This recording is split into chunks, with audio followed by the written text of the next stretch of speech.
It's always more fun to share with everyone. Hey, welcome to Job, Joel, and Jesus. Glad you guys are able to join us this week. Hey, we're going to be talking today about a common thing that a lot of people struggle with, especially this time of year, Christmas time, materialism. I want to begin just by watching a video clip of an incident that happened in 2008. You may remember hearing about this on the news, but it gives you a little insight into how materialistic some people can be. We're following breaking news from Long Island, New York, and on this day when so many Americans go out and shop, Black Friday bargain hunting trip has turned deadly early this morning. A local Walmart opened its doors at 5 a.m. to a crush of holiday shoppers.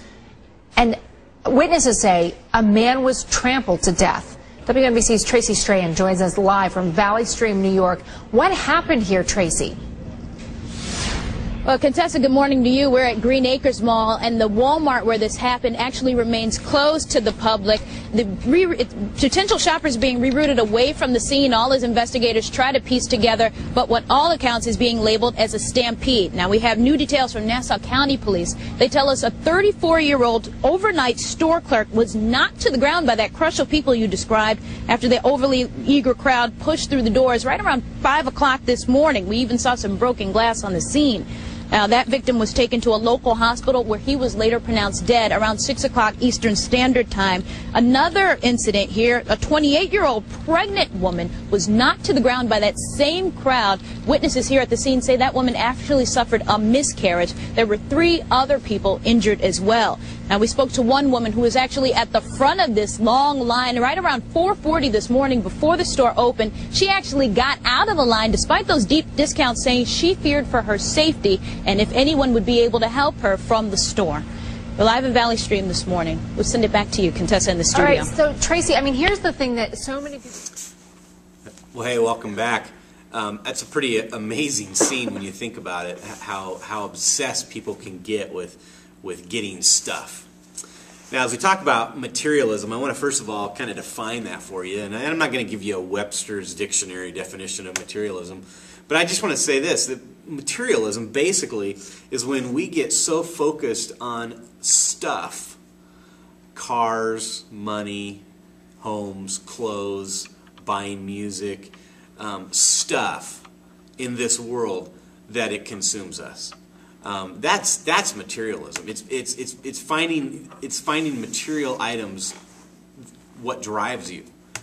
And I just want to challenge us to think differently when it comes to material items.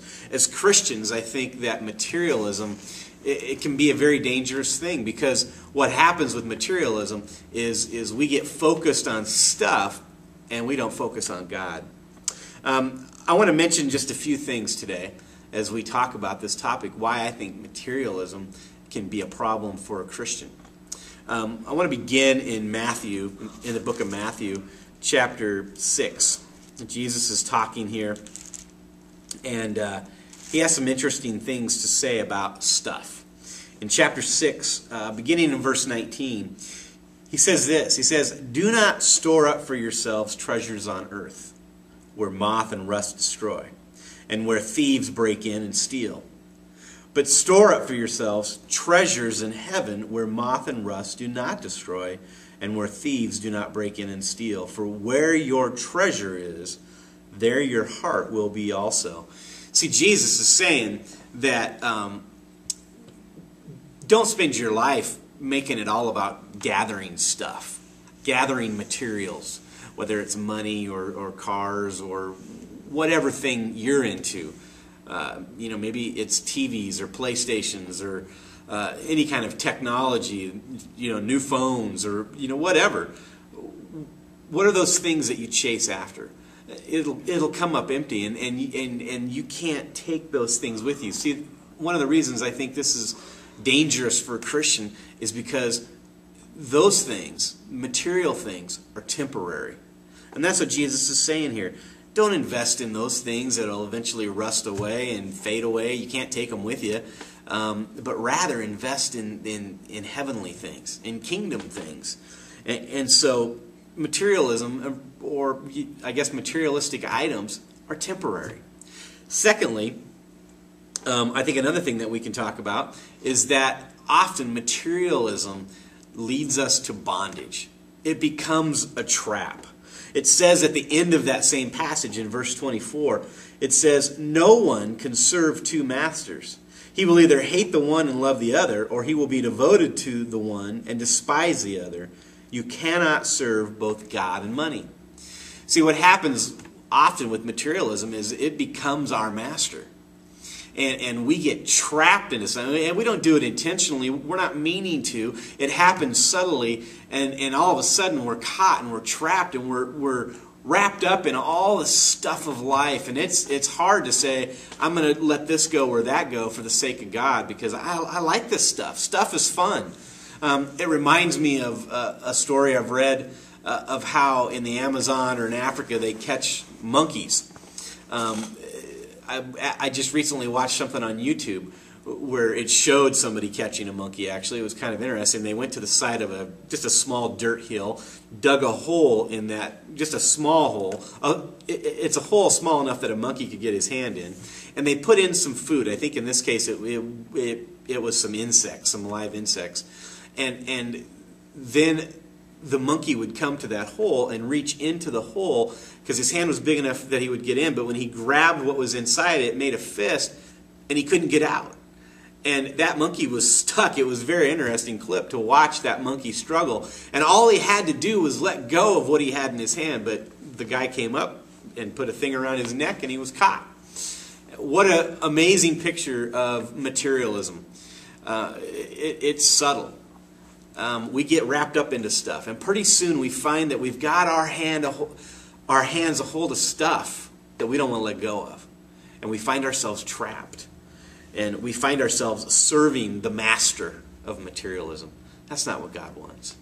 Hey, we're going to talk about a couple more things here, but we're going to take a break first and look at our random fact of the week, and then we will return and finish talking about materialism. Oh, hey. Welcome to my, kind of like my office away from my real office here in a little maintenance shop. I come in here sometimes just to get away, to kind of be alone. Maybe I read sometimes, you know. But anyway, it's time for the random fact of the week. And I've got a great story for you this week that I stumbled across. It's about a guy named Jeremy Bentham. Now, Jeremy Bentham lived a long time ago. Matter of fact, he died in 1832. Now, when he died, and he was a wealthy, he was a philosopher and had a lot of money. And when he died in 1832, he left all of his estate to a London hospital. But he left that with one condition, that he would be able to preside over all of the board meetings of the hospital after he was dead. And so the hospital said, okay.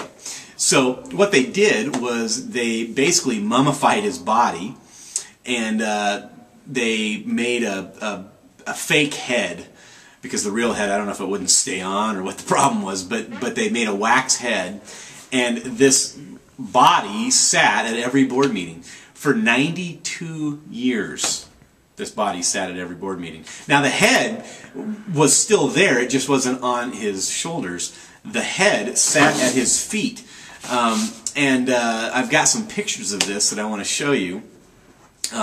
In this first picture, it's a picture of the entire body, but the head that you see on his shoulders is not the real head. You'll see the head rather at his feet. The second picture is just a picture of the real head.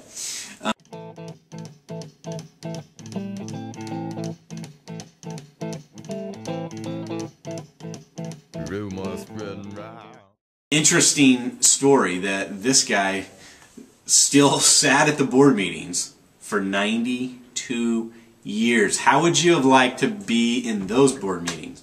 Also, an interesting tidbit about this, if you're a Lost fan, which I am, I love Lost, watched it front to back, it's a great show. But one of the characters in Lost was a guy named Jeremy Bentham. When Locke in the show was dead, he was Jeremy Bentham. That's how they advertised his name in the obituary, Jeremy Bentham. So, little side note, but that's an interesting fact of the week. Welcome back to Java, Joel, and Jesus. Hey, we're going to continue talking here about materialism. So far, we've looked at a couple things about materialism that it's dangerous for Christians because, number one, it's temporary.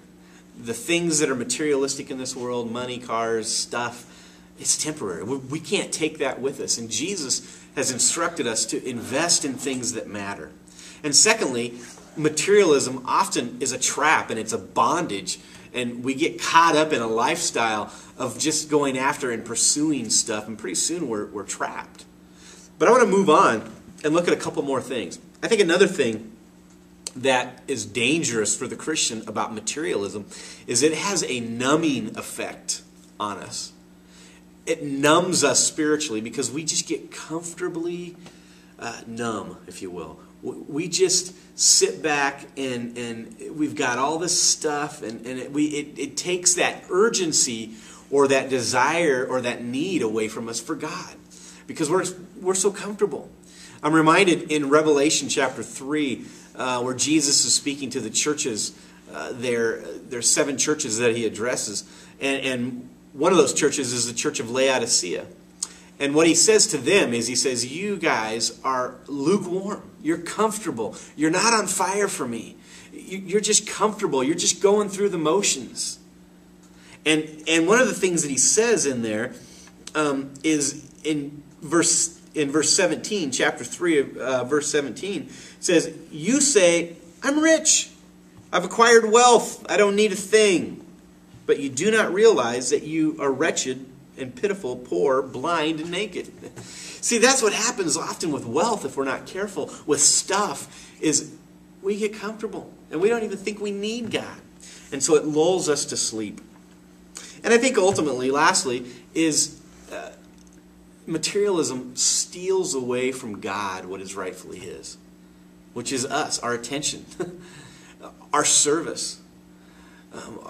We need to be pursuing God and investing in our walk with Him and living for Him and serving Him and making those things the things that are most important. We've only got a short time on this earth. I know it may seem like a long time, especially to a teenager who's got a lot of life ahead of them.